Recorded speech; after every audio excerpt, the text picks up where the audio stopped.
got it. Yay! I got it. You did it. You were so nervous.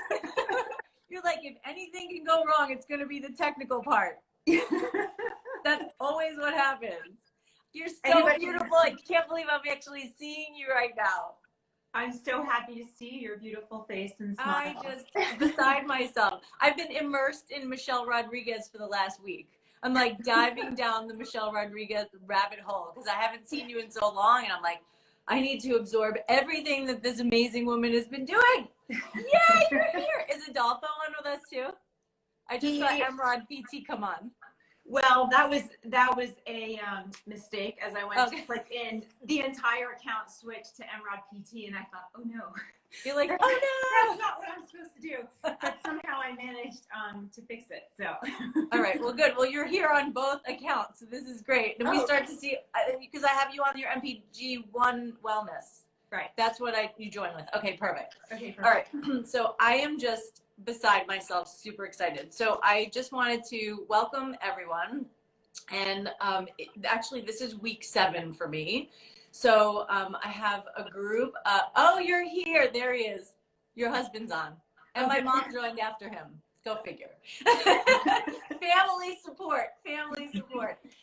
So this is week 7 of the Integrative Wellness Collective. And for those of you that have never seen my broadcast on a weekly basis, I was inspired to connect and bring on the show women that I have known, that I've loved, that I've been inspired by, that these women are badasses in my personal opinion, women that I've learned from, women that I've admired. So, you know, Michelle, you were one of the very first people that I thought of for this show, just because of our backstory and knowing you as a young, you know, professional in this career, as well as myself. I mean, we met in 2004, I think it was. Mm-hmm. And it was kind of a profound moment for me when I joined Westside Dance and watching you work and seeing the connection that you have to the dancers. And, you know, we were very blessed to,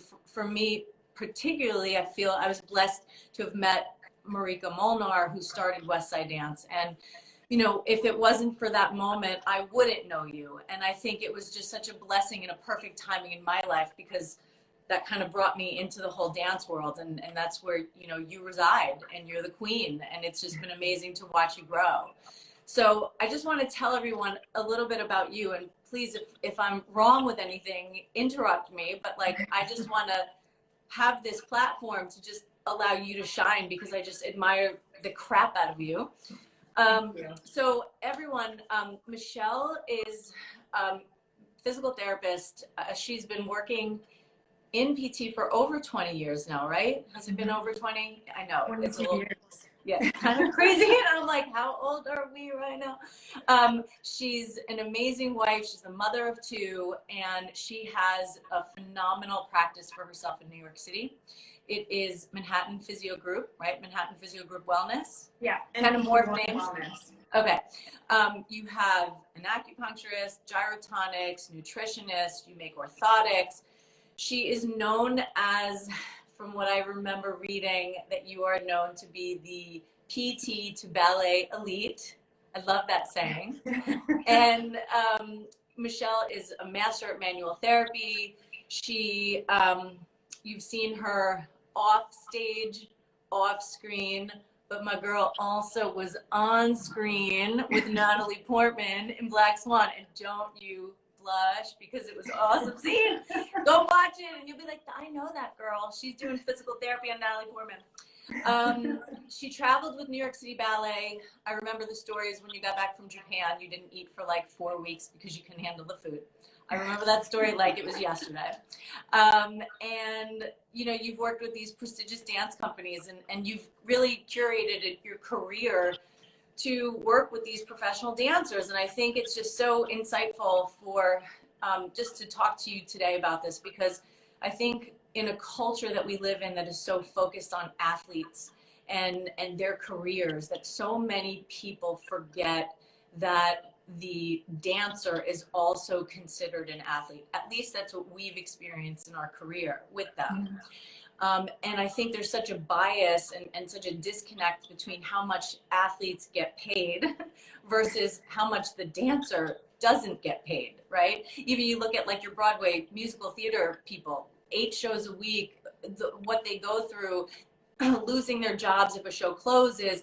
It's so tumultuous, and it's so sad that we can't support the professional on stage, especially now over COVID, right, with the pandemic and stuff. So I wanted to go back and really talk to you about your experience, because you started out as a professional dancer, right, with School for American Ballet. Right. And for people on here that don't know, School for American Ballet was created by George Balanchine, and it's like kind of the precursor to becoming part of a larger company such as New York City Ballet, correct? Well, yeah, it was created as a school for training dancers to eventually then be fed into New York City Ballet. So it's taught in the style of George Balanchine. Okay, so it's kind of like a feeding system. Mm-hmm. So you were there at what age? I started there at 13 in the summer program, and I loved it. I loved the style. I loved the speed of it, the musicality of it. And I was living in Jersey, so I grew up in Jersey, and I became a professional dancer actually when I was an apprentice with New Jersey Ballet Company when I was 15. And then I was asked to stay for the year. Like oftentimes you have to audition, and then there's an invitation that comes to stay for the year to be in their advanced levels, which was really sort of like, kind of like the finishing part of polishing these young dancers to then kind of feed them into the company.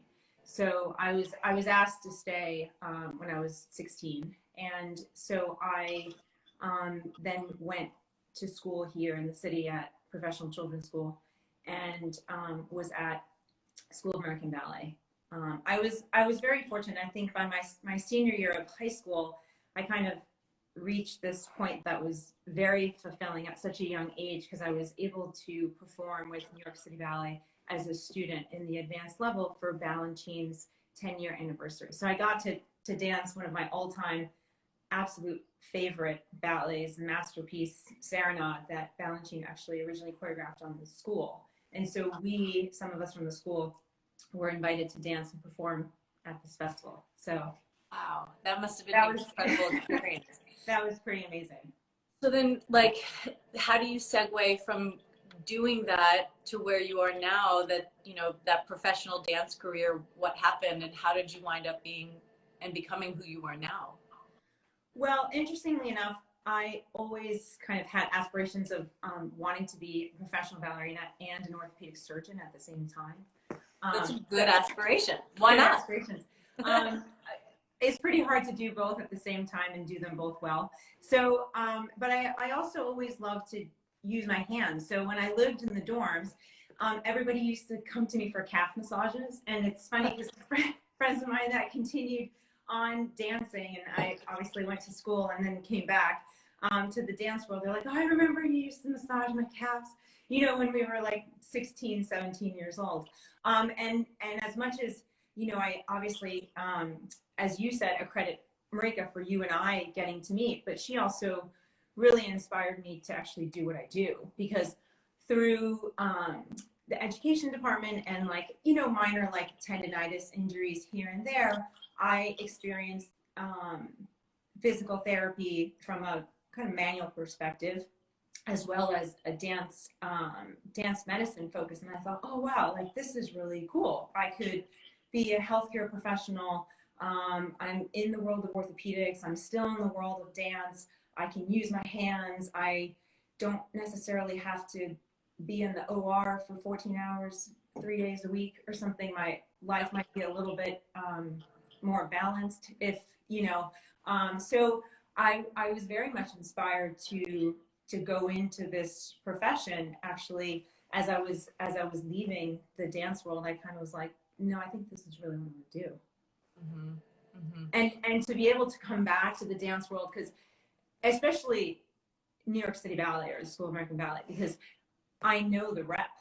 I've learned, I mean, I was a kid, you know, so I don't dance in the way the professionals dance them, but I try. And so I know the rep. Yeah. I know the music, and I know what it takes and I know how hard they were to actually even get through them, let alone look good doing them.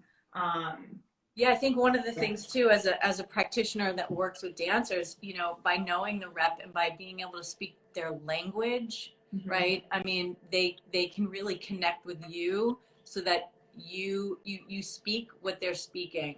They can, you know, confide in you in how they're feeling or their frustration, maybe if they can't get a certain combination or if they can't do something. So there's a real trust, I think, there when you speak that language with them. Yeah, absolutely. So, which kind of segues me into the second question that I had for you. And like, as an adolescent dancer, right? Physically, emotionally, mentally, you know, what do they have to withstand going from having talent at such a young age and then kind of segueing this into this adult body, adult world of now living in a company, which is almost kind of like a commune in a way, right? I mean, everyone's kind of coexisting at the same time, and you have these hierarchies, right? Where, you know, your young apprentices and the core, and then this, you know, soloist principals, and, you know, how does that work in terms of these adolescent minds are still so young, and their bodies have been learning these ways to move that really aren't, I don't want to say not natural, but it's just not what the norm, you know, how the norm move. How do you see this transition of adolescence into adulthood? And then, and I know you did your study on this, we're going to talk about this later, but like, what are you seeing in the body changes and the emotional changes, the physical changes in these kind of children that go into this adult repertoire? Right. Well, I mean, as we know, physiologically, oftentimes with this amount of training and exercise that is required to perform this at such an elite level, there's often a later onset of normal sort of physiological changes of adolescence. So, you know, hitting puberty sometimes is often delayed, right? Yeah. So there's a delay in those physiological changes. And then, but at the same time, there's this disparity because your level of discipline and maturity and focus and all these other incredibly, I guess, difficult qualities and characteristics for normal and adolescents to develop are so developed, right? So you have a level of maturity and focus and dedication that is uncharacteristic of let's say a 15-year-old. You don't have the time to just hang out. You're in rehearsal, and if you're really taking care of yourself and you have the right support, be it at home or at a boarding school where you are, you know that you should really go to bed early so that then you have a good day tomorrow, and that you should eat well and all of those things. So, you're making choices that are way more mature than perhaps an average 15 or 16-year-old would be making. But then your body is developing a slightly, delayed onset menses for women. So you kind of have to come into your own, because once you reach the position of being an apprentice or a part of a company, you're living the dream. It's what you wanted. So it's so fulfilling, but it's a lot of hard work, and the hours are really intense. There's a level of perfectionism that sort of permeates through your own psyche, let alone, that the expectations are high. You're always wanting to please. You could always do better. You could always, if you don't do it technically better, you could artistically do it better. You could be more musical. You could play with the music better. So there's, most of the time, there's this insatiable desire to continue to improve on yourself. Again, that's not necessarily normal characteristics of an average teenager, later teenager. Later years of teenagers, 17, 18, 19 years old. If you think about, going to college and going out and doing this and that. And they do have, you do have a lot of fun, but that time is limited.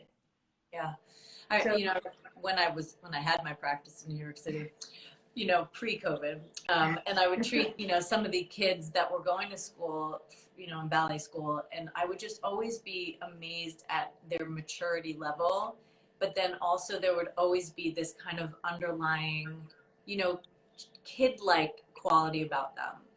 And, you know, just being a non-professional dancer growing up in an environment like that, there's this real juxtaposition, I think, at that age where, you know, you want to grow and you want to mature, but you also kind of want to keep being a kid at the same time. I mean, it always amazed me that like a 14-year-old could be living by themselves in a dorm in New York City, having to take care of all of their own needs, making sure that they're eating right, sleeping right, going to class, and, you know, maybe having some technical school stuff that they have to do as well, and do all of that and do it over and over and over again because their bigger dream goes beyond what they're dealing with right now. It's just an incredible boot camp for a really long time. So their maturity level, even though is high, they're still missing, I think, a piece of that quality of being a kid. Sure, it's just not having the time and the experience. There's a great story that there's this young dancer who was coming to the clinic, and she was from Spain, and she was living not in the dormitory. She was living with someone that was hosting her, and she would tell us the stories when she came here, and it really, I mean, bless this young girl. She had to walk on the streets by herself, and so she would tell us her strategy was that she would find, like, you know, two young girls talking, and she'd get really close to them and just kind of like walk next to them so that other people thought that maybe she was with them. And so that's how she found feeling safe and some security, you know, as she would kind of walk through the street to come here, because she was here by herself. Yeah. So it takes a lot of courage. It takes a lot of courage for the kid and for the family. Yeah. Because not all parents can, you know, pick up and leave and move with their child to wherever, you know, the dance brings their child. Yeah, for sure. And then you have to question also, I mean, how many of these kids actually really make it? I mean, you want to talk about a very narrow, you know, scope of professional dancers that make it to the stage. And this is not just ballet. This is also musical theater. I mean, and like what I was talking to before, you know, is that how many musical theater, how many Broadway shows close, and you have somebody that's been on a run for 10 years, you know, with a show that's been going on, and it closes, and then all of a sudden they're like, my whole life for the last 10 years in my 30s was being on stage, and now I'm in my 40s, and now I have to go audition again, and, you know, has my body changed? Can I still do this? Can I learn new choreography? It's really such a tough life. It's a tough life. I mean, I have my heart bleeds for the musical theater and the dancer just because of how hard they have it. But you'll never see someone so committed to their profession and their heart than I think any other profession out there. At least that's my experience with them. And that's why I love them so much, right? Like, I just want to be like, I want to hug you all because I just admire the crap out of you. So when a dancer reaches adulthood, in your experience as a PT, what do you find that their biggest challenges are, like when they get into a company? What do you find, either physically or, you know, is there that hierarchical system where they need to fit in? How do you learn your place? How do you learn how to kind of mobilize in a unit like that? What do you find? I guess so, kind of young adulthood. So let's say 18, 19, 20, you're usually in a company by then. Most times, at least as professional ballet dancers. Some young adults of that age go to college, and they might be in a conservatory, and the schedule is determined for them. So it's a little bit different. It's more of a college setting. But those that are much more so, I guess, on their own, without the institution of a university or a college, that are now working. So, I mean, there's a big learning curve there because all of a sudden your workload has increased pretty significantly. So you have to learn how to pace yourself, you know, in a rehearsal, because if you have a 3-hour rehearsal, you have to repeat it and repeat it and repeat it. Or if it's new choreography, like, you really have to be there, be present, but you might have to pace yourself, because if you do it full out, 200% each and every time you try it, you're going to run out of gas by the end of 3 hours because you're not used to it.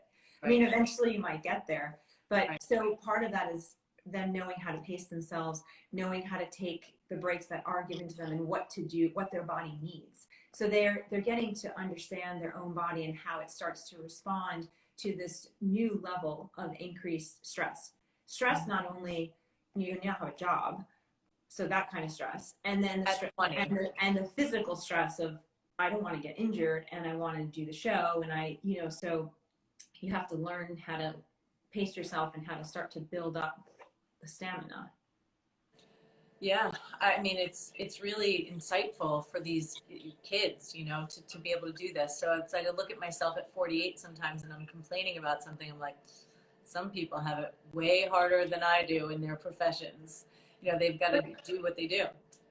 It's interesting though for them. I mean, I guess obviously as healthcare professionals, we think let's take care of them, and gosh, it is really hard. But for them as they go through it, oftentimes they just are so overjoyed, and like their success is that they're in the company, that they're there, that they they're an apprentice, and now they've been invited to be a quarter ballet member, and now they've given you've gotten picked for like a new work. So there's always these like moments in time, like little milestones. So it's hard. You're so living in the moment, hopefully, because it is a short career. Yeah. Well, that was my next question to you. I mean, what do you find in terms of age ranges, right? I mean, because we know that Broadway theater, that could last much longer, obviously. Right. I'm treating a Tony winner right now who's probably, I think she's in her 70s. So, she can still be, right. But, what is a typical ballerina? What are we looking like in terms of when do they retire? What age? Well, I guess it really depends what level of dance you get to. So the corps de ballet, it's hard because you're a part of the corps de ballet, and so if you're 40 and you have a 16-year-old dancing next to you in the group, in the ensemble, your age starts to show. And also you might have 3 ballets that night that you have to, I'm speaking of New York City Ballet, or like a repertoire ballet or a full-length ballet where you have 3 different roles to play within that same evening. So it's how long can your body sustain that? Right. Usually the older dancers kind of can hang on because they're a soloist or a principal. Right. So, they've reached a different level and they're a star. And so the company wants them to keep dancing as long as possible, hopefully. Right, they'll sell tickets. Hopefully that's the sentiment. Yeah. And so, maybe they slowly start to like retire one ballet at a time, so like a really hard ballet, let's say like a lot of jumps and turns and fast footwork, when you're 45, you may not be doing it. There's very, very, very, very few ballerinas that are doing that. But so you retire sort of a ballet at a time as you approach your retirement age. If you make it to 45, 48, I mean, that's old. That's substantial. Yeah. I know. I like that word better. I'm like, call myself old. Yeah, I like substantial. That's not old. That's like you're out in the pasture. It's you're coming back to church. Right? So, I love the fact that you call your patients artistic athletes. I love that saying, and I think it's so telling, right? So I wanted to talk to you about the similarities that you see between the artistic athlete and what mainstream calls the professional athlete, and how do you see similarities and what do you see as differences between the two? Well, I think so that term artistic athlete kind of came to be because dancers are not athletes alone. And I think that speaking of dancers as being athletes is something that has really happened in the last decade or maybe even 2. And the reason for that is because the level of technical proficiency, the speed at which they move, the athleticism in movement, and new choreography that continues to entertain us all has really pushed the physical limits of the dancer. So I think always in the past, it's, you know, if you think back even, gosh, you know, 80 years ago, it was much slower. The technique, what they were doing, it was, you know, it's really evolved.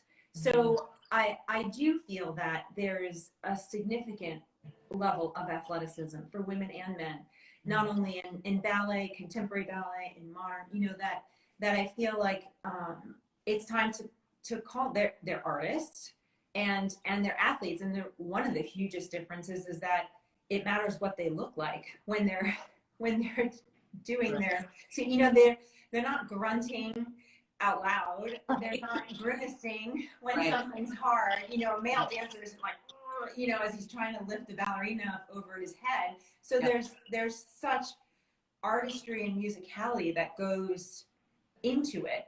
But then they're doing such technically profound movements that it's kind of mesmerizing to watch.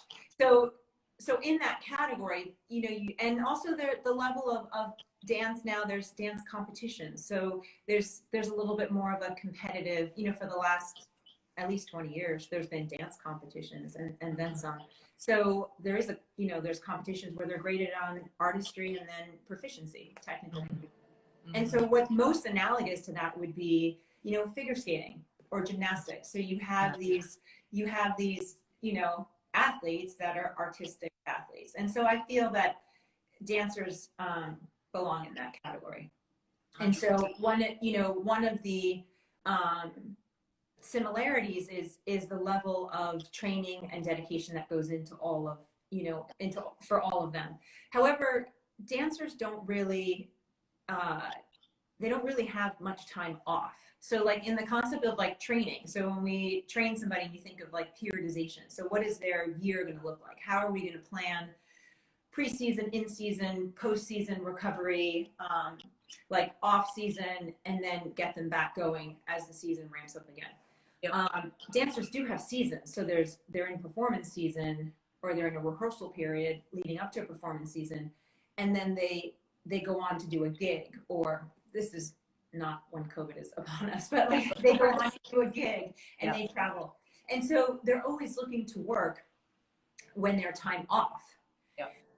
They do that because they can't really take a lot of time off, and they also do it to make some extra money. And they know that, you know, they have a window of, let's say, 15 years of really peak time to capitalize and to explore, you know, other choreographers and other opportunities and get to perform on all these incredible stages from around the world, not just here in New York. So dancers actually have to always maintain a level of at least being like in rehearsal period kind of shape. You know, they could take a week off or 2 weeks off, and naturally that changes with age. So a ballerina that's 40 is not taking a month off unless she has to because of an injury, because the mountain to climb to climb back a full month off of nothing is steep. So an 18-year-old, a 20-year-old, you know, it's not going to be as steep. It won't be easy, and but it's not quite as steep. Yeah, and I mean, I see that even in myself as a you know, non-professional competition amateur athlete, you know, in triathlon. You know, this what COVID did. Going into COVID, my mindset was set for 3 very big races to get me to the national competition, and I went into COVID feeling really good and really strong, and then it started to fizzle out because, you know, gyms are closed and so on and so forth. But it was just really amazing at 48 to get the motivation to start up again, right? To not know whether or not races were going to come back now for 2021, which they're already being canceled. To find that my cardiovascular system has declined, my pulmonary system has declined, my strength and my power has gone down, you know, and it's discouraging. And with all of that, how do you then stay motivated to keep yourself moving forward? And I've always admired the dancer per se, because like you said, there are the seasons, but then how they take on these gigs because they need money, but also because they use it to keep themselves on somewhat top of their game. Mm-hmm. So it's like to have the mental fortitude to be able to maintain that and to not get tripped off your game. I mean, they're the biggest hustlers I know. They can hustle. They do what they have to do to keep themselves in their professional state, and they don't have a lot of leeway. You know, when I'm training my triathletes, if I'm coaching them or working on them, you know, there is always an off season. So, and that off season could be 2 months, 3 months, and maybe they take some gym classes or do some workouts, but it's never to that level of where they have to then perform or, you know, race. So, but right. you answered the next question that I had for you was really about this kind of off season training. So let's move on to this awesome work that you just did. And for those of you that are watching, it's kind of a really cool experience, I think, the pinnacle of somebody's career, especially in the medical profession, to reach a level of where they can see their name in a medical journal. And it's got to be so, that must have been like a moment for you, a day for you, like, I can't believe I'm actually seeing myself in this medical journal. So I just wanted to say congratulations on that. Thank and you. Also, like, what was it like for you? How does somebody in our profession, in such a niche, find themselves in a research situation and then be able to kind of go through and publish something? Mm-hmm. How did that happen, and how do you do it? Well, interestingly enough, at the time I was working as a consultant for a professional ballet company, and I realized that they had never been evaluated or taken through screenings or assessments that a lot of other companies do with their dancers. And I thought, wow, we could really gather some valuable information and analyze it and see what we find. So I actually organized 2 orthopedic surgeons to come with me and spend a week at the company, and I had 3 stations. And so we were able to, perform 3 different sets of evaluations for these dancers. And one of those stations I was able to then, that's where the research came from. So I didn't do it on my own. It's hard. I worked with the Seven Philippon Research Institute. So to have a research institute behind me to help me run the analytics and the stats, that's a whole nother skill set. So, to be able to, I think professionally for us, like to be able to align yourself with the research institute. I'm a clinician. I can collect data and I can screen patients and dancers and I can then interpret the data, but I certainly can't run the data through different statistical analysis. Right.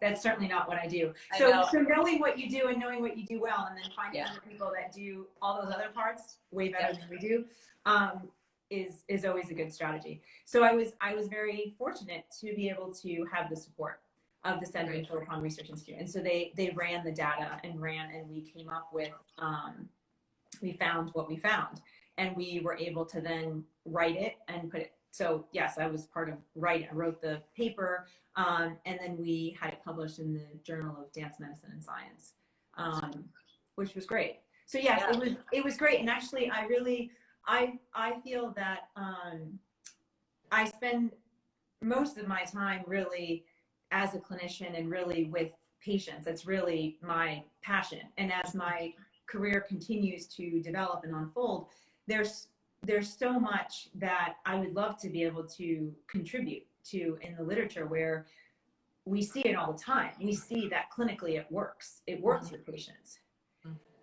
However, the data is kind of like, well, it's not in the research, it's not in the literature yet, or the literature doesn't really substantiate its efficacy yet. And the research is always, on average, about 10 years behind clinically what we're able to see in the office and in the clinic, right? Yeah. And so I feel like to have the ability to stay in the game as a clinician and have ideas and then be able to see what we can do to try and offer some valuable contribution to the literature, to like maybe the gap maybe only 5 years in the future as opposed to 10 years. Because there's, you know, there's people that limit their clinical, I guess, practice to having it be evidence-based only. Yes. And I'm like, oh gosh, you know, sure, but you may not, you may be doing a disservice, you know, to your patients, and then professionally you could kind of push yourself a little bit, like obviously within the realm of it's not going to hurt the patient. Yeah, I think it's unfortunate though in our profession that it's gone so like, you know, if you're not evidence-based per se, you know, maybe you're not up with the times because that's what's in the literature. But I mean, for you, I'm sure you've seen some of the stuff that we learned 20 years ago, like doesn't even hold a candle anymore. Like that would never work anymore. And it's really interesting because I've been doing a lot of research on just because I'm having these talks with all these great practitioners, like it's making me dive back into some of the most recent literature and research that's out there right now. And I'm like, wait a minute, that's antiquated now. I've been doing that for so long and it's worked, but now they're saying that it doesn't work. So it's right. I mean, every human being is so different and they might respond to different movements or different manual techniques. What works for one might not work for another. So it's very hard to clump things together. In the research. I had finished a course with a woman named Stacy Sims, Dr. Stacy Sims. She wrote a book called Roar, and it was a great tagline. It was women aren't small men. And it's a great tagline. And she really is, she works for like with women athletes. And the whole idea, she's a clinical researcher based out of, I think, New Zealand. And a lot of her stuff that she drills home is when you look at the research, especially on nutrition, and even like power and muscle strength and fitness, almost all of the research is done on college-aged men. So you think about that and you read now all of these blog posts and people writing about different nutritional things and this protein bar and that, those reps and that set. And it's like, how do you extrapolate going from medical research that is, you know, in a journal and a medical paper that was based on a group of college-aged men? They have testosterone. You can't extrapolate that into fitting that into a generation of 40-year-old women or 60-year-old men. So it's like the basis of a lot of the research out there, we try to kind of fit the square pegs into round holes, and we try to make it fit just so that it's under the heading of evidence-based. Right. So, yeah. Anyway, I digress about that one. But I'm familiar, and it's, you know, and yes, I'm familiar, and I actually with her work, and you're exactly right. I mean, women's physiology is different, and you know, to take into account a female athlete's menses cycle, and when you train during that cycle, you'll get more out of your training if you keep that in mind, and to have a support team of practitioners and physicians around you as female dancers and athletes, it'll change your game. Which takes me to the next question I had for you, was really on gender bias, right? I mean, and Stacy talks about this too with, you know, women, but how many female sports teams do you see that have women coaches? You really don't. Right? I mean, what do we get? Like the WN, you know, the Women's Basketball Association, like, woohoo, you know, but like, what about other all-female teams? You rarely, even collegiate levels, right? You rarely see women stepping into these roles as coaches. And, you know, even in our profession, you know, you and I spoke about it. So for people that are on, Michelle speaks at these orthopedic conventions and she talks about her work. And, you know, I spoke at a symposium just recently on integrative and acupuncture. And I was like one of the very few speakers that were women. So, and you mentioned to me the other day that like you look out into an audience of like pretty much male dominated orthopedic surgeons. So there's a huge chasm that splits, and there's a big gender bias, I think, in all professions, but I definitely am seeing it in ours now, that I guess maybe because I'm looking for it. But what are you finding on your side, especially now that you're a published research author and a speaker? Like, what are you seeing in that? Well, interestingly enough, because you think, let's look at it from just the perspective of being a physical therapist, there's so many physical therapists that are women. Yep. And in the world of orthopedics, you'd say that perhaps there'll be more men than in other specialties that tend to specialize in orthopedics. However, when I go to conferences in the physical therapy world, there's a ton of female PTs there, but when you start to take a look at who a lot of the speakers are and who's really putting themselves out there and who's standing up and speaking, it's majority of them are men in a profession that women tend to be the majority. Right. And then in the orthopedic surgeon world, it's even more male dominated. And a lot of the conferences I've spoken at, I've had the privilege of addressing orthopedic hip surgeons at international conferences, and it's a sea of men dressed in suits and ties.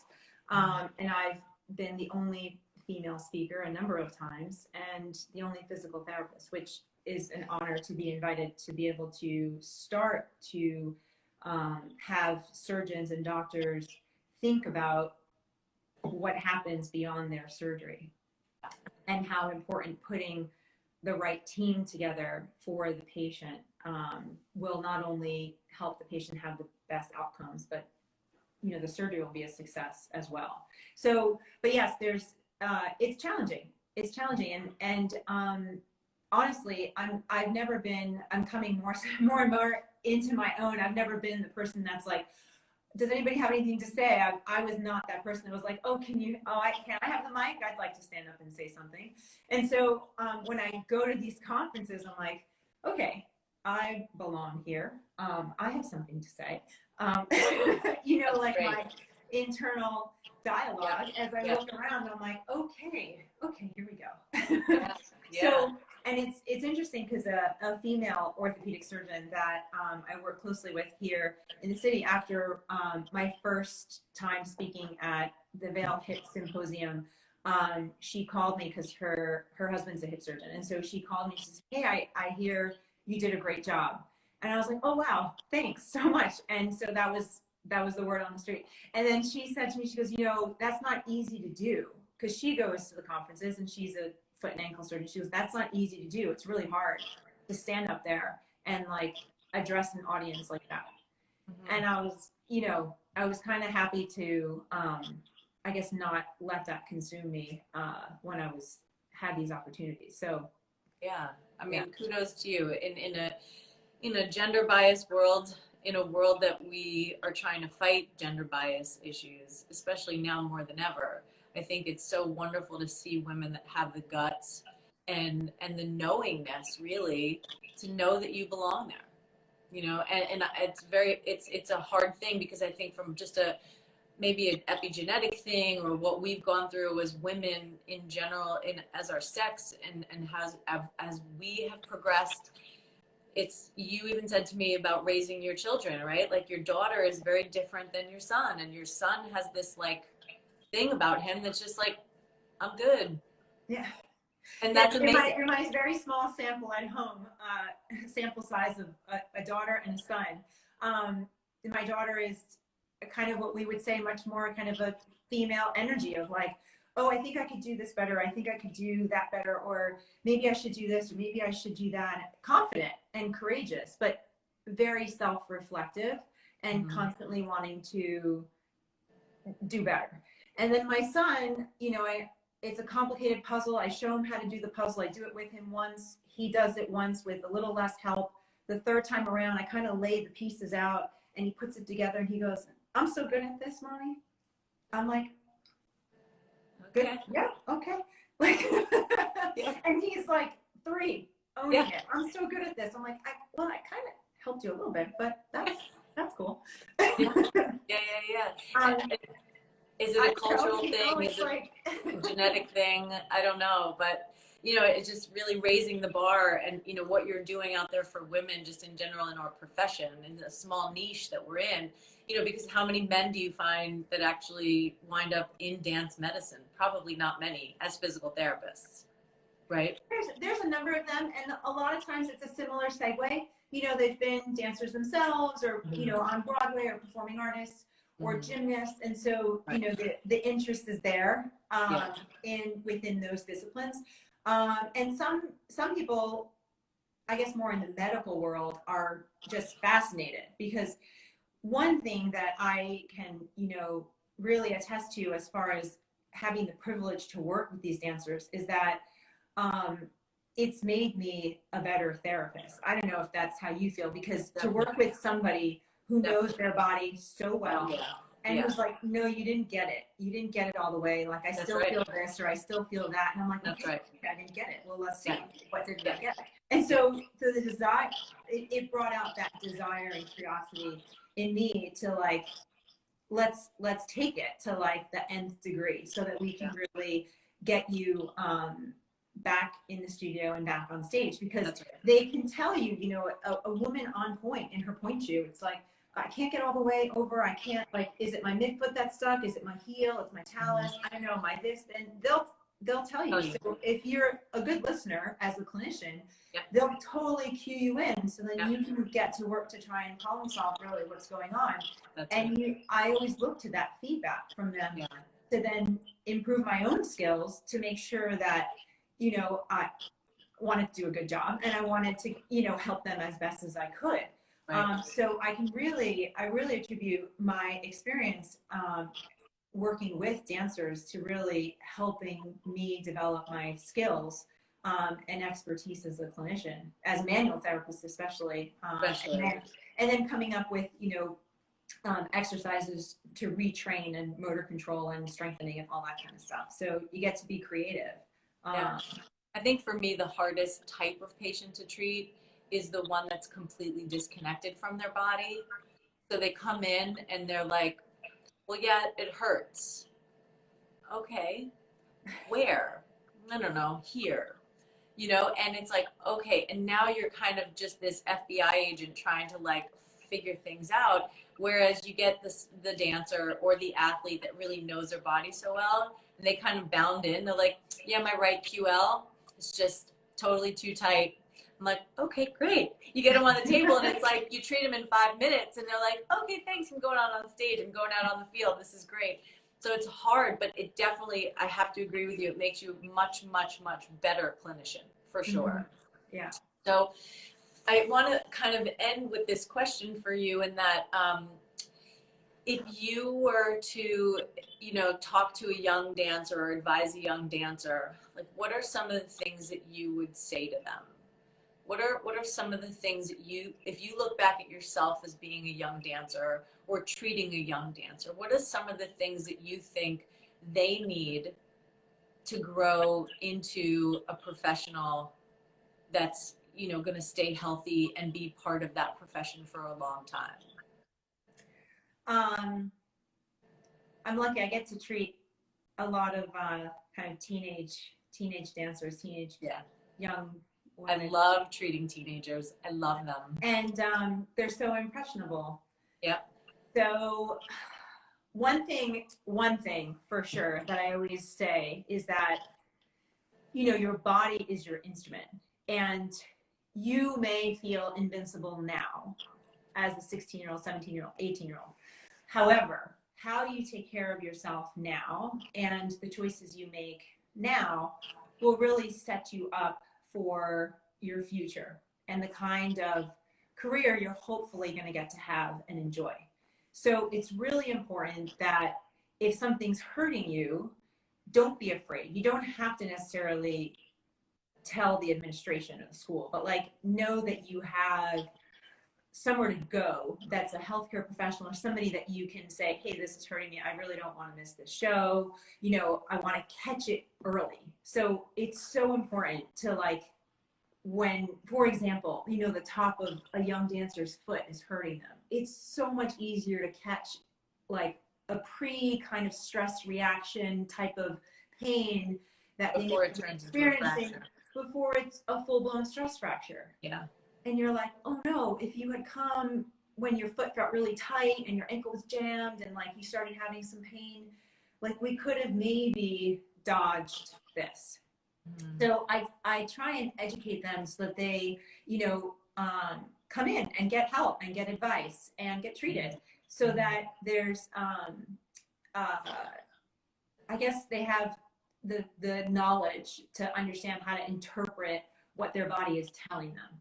And so, I try and teach them to, honor and respect their body and what your body needs to be healthy and strong, and, to continue to grow. Because a lot of dancers, as puberty and adolescence is delayed, there's still like quite a bit of sort of changes that happen from 18 then to 21 among this population. And so it's important to be in tune with yourself. So I think that's one really important thing. And and also kind of like to be kind to themselves, because it's such a hard, intense career. So, you're entitled to like go to bed early. You're entitled to, relax. You don't always have to be pushing yourself and burning the candle at both ends. And then also I do encourage them though there's so many opportunities that are available to them to like take college courses or develop other talents. So many of them, they have so many other talents. They can draw, they can sew, they can sing, they can act, they can, they're super smart. Like they like science, so stay in the profession. But even if you just take like one course or one something that also provides you with an outlet that is fulfilling. I was always impressed with the fact that New York City Ballet gave their dancers the ability to take some courses at, was it Fordham? Yeah, right? There's a relationship between Fordham University and New York City Ballet, and there's an opportunity. It might take you 10 years, right, as it did to many of the dancers, but you're working and you're going to school, and it takes you 10 years, and you end up with a bachelor's degree. Right. I mean, Savannah Lowry, I mean, she's in med school right now. And I saw her when I was out in LA pre-COVID, and I was just so proud of all that she's, experienced and went through her entire career, finished her profession as a dancer, and she's now in med school. And it's like, she took that opportunity. And for me, talking to the young dancer has always been that my question to them was always like, what's your potential plan B if two things happen? One, you no longer can dance anymore because you've kind of aged out, right? Or B, you get injured. So, like we said before, a professional career is so much shorter than a non-dancer's career, that like, what happens then? How do you segue out of that so that you can maintain your livelihood as well as feel like you're important and you've got something to give to the world and to be productive in. So that was always my question. And it was always amazing to me how, again, when you're in that young adolescent mind, the only thing that you care about is becoming a dancer, becoming a professional dancer. Right. But as an adult looking at them, I'm saying, that's awesome. And I hope that for you, but what's after that? And it's hard to see that. It's hard to see that. Yeah, it's hard to see, and a lot of times you don't want to see it because, Right. Yeah. As Wendy Whalen said in her documentary, Restless Creature, it's like for her in that moment in time and in her life, it was, she'd rather die than not be able to dance ever again. Right. And that's, in order to have a career of that caliber, it requires that intensity often, or, some level of that, right? That's an extreme comment. Yeah. Like it requires some level of that intensity and passion and commitment, and it consumes you. It's who you are, every fiber of your being. So it's very hard to see into the future when you just started kind of living your dream. Yeah. And I mean, honestly, what person gets to live their ultimate dream at such a young age? I mean, that's a rarity, especially now. Right. I don't think I really hit that until I was in my 30s, that I realized, wow, like I've got a pretty terrific life and I've got an awesome career. I struggled a lot, right, in my 20s and my 30s and stuff. But where I'm at now in my career, it's like, this is just the greatest place to be. And luckily I can do it forever, right? Or as long as I want to. Anyway, so I just, I had a question up on IG, and we're going to finish with this, but it was interesting because I kind of was like a trick question for everyone. And I said, how many hours a day do you think a ballerina or a dancer rehearses? And I gave the answer 2, 4, 6, 8. And most people said 8 or 6. I got a message tonight from a musical theater Broadway girl who said 8, actually, which I was like, wow, that's a lot. But what do you see in terms of like, what's the average? Because you said to me earlier that depending on where you are in the company, that's how many hours you wind up rehearsing. Sure. It depends what kind of company you're in. It depends what part of the season you're in. It can be, if you're teching a show, if you're teching a performance coming up, you're definitely there for 8 hours. However, if it's, early on in the rehearsal period, it might be 4. And hopefully, and I know artistic directors are well aware of this in the planning and programming, so that early rehearsal periods, they're not just slammed with 8 hours on day one. You kind of have to ramp it up.